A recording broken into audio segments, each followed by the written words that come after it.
Is Badi Panilag. I'm a Filipino and a Christian.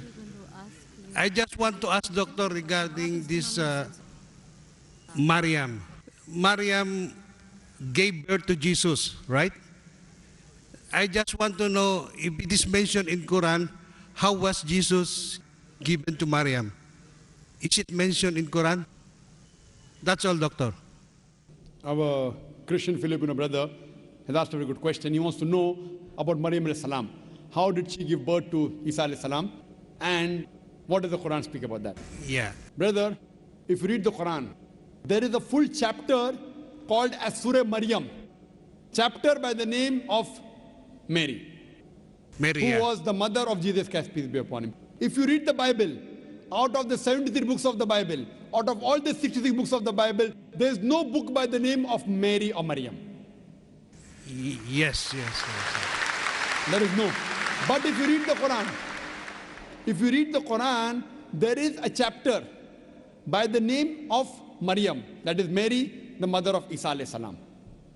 And the Quran says in Surah Al-Imran, chapter number 3, verse number 42, it says, وَإِسْقَالَتِ الْمَلَائِكَةُ يَا مَرْيَمُ, behold the angel said of Mary, إِنَّ اللَّهَ اسْتَفَاكِ وَطَهَّرَكِ وَاسْتَفَاكِ لِلْعَالَمِينَ الْعَالَمِينَ, that we have chosen thee and purified thee and chosen thee above the women of all nations. Imagine, this verse of the Quran was revealed to an Arab, Muhammad sallallahu alaihi wasallam, which says that Allah subhanahu wa ta'ala has chosen a Jewish woman, a woman above all the other women, and purified her. Actually it is bad marketing. The Jews were against the Arabs, and the audience of Muhammad sallallahu alaihi wasallam were Arabs. Now Muhammad sallallahu alaihi wasallam is saying that Almighty God has chosen a Jewish woman, Maryam alayhi salam, Mother Mary, as a woman above all the other women. This is what the Quran says. Women above the all nations. But this is a revelation from Allah subhanahu wa ta'ala. Muhammad sallallahu alaihi wasallam has no option. It is not his words. It is the word of Allah subhanahu wa ta'ala. That whatever is revealed to him, he has to believe. Furthermore, if you read in Surah Imran chapter 3, verse number 43, 44, 45, you come to verse number 47. It says, the main question that you ask, what does it speak about the birth of Isa alayhi salam? It says that when Archangel Gabriel, in Surah Imran chapter 3, verse 47, comes to Maryam and says that you shall give birth to a son. So she says that how shall I have a son when no man has touched me? Similarly, if you read in the Bible, a similar incident says that how shall I have a son when I knoweth no man? Knoweth no man means she does not know any man. Knoweth no man here means not knowing, it means knowing sexually.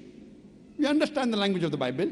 When Maryam alayhi salam says in the Bible, I knoweth no man means does not know any man sexually. When the Quran says when no man has touched me, it doesn't mean physical touch, it means sexual touch.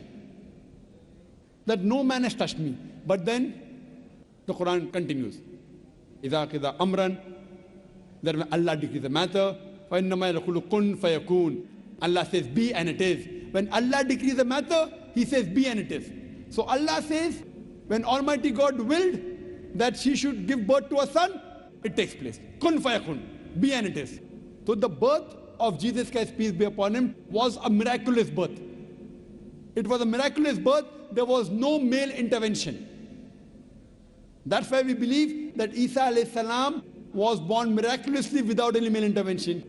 Further, when you go in Surah Maryam, chapter number 19, verse number 28 to 32 onwards, when Mary, Maryam alayhi salam, when she has the child, the newborn, Isa alayhi salam in the hand, people start alleging. They start insinuating her.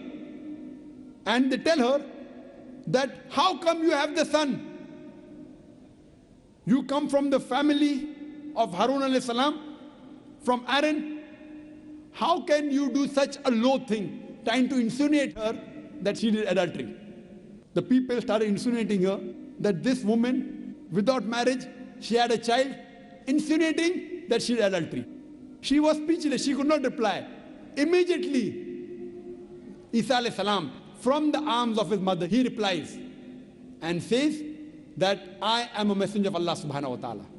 He protects his mother and he replies, I've been sent as a messenger of Allah subhanahu wa ta'ala to give glad tidings on you. Now the first miracle done by Isa alayhi salam in the Quran is he speaks when he was an infant, few days old, he speaks from the mother's arm. The first miracle done in the Bible is, if you read your Bible, that when there was a party and all the wine gets over. So the host is worried, there's no wine for the people. So Isa alayhi salam says, get water. And he converts water into wine. That was the first miracle. In the Quran, first miracle was, he protects his mother. And he supports his mother and speaks on behalf of the mother when he was in the arm of his mother, just when he was born. So this is how the Quran respects Maryam alayhi salam and uplifts her and calls her as the best woman amongst all the nations given in the Bible. That's the reason I say we respect and love Maryam alayhi salam more than the Christians. We love and respect Isa alayhi salam, Jesus Christ, more than the Christians. Hope that answers the question. Thank you, Doctor.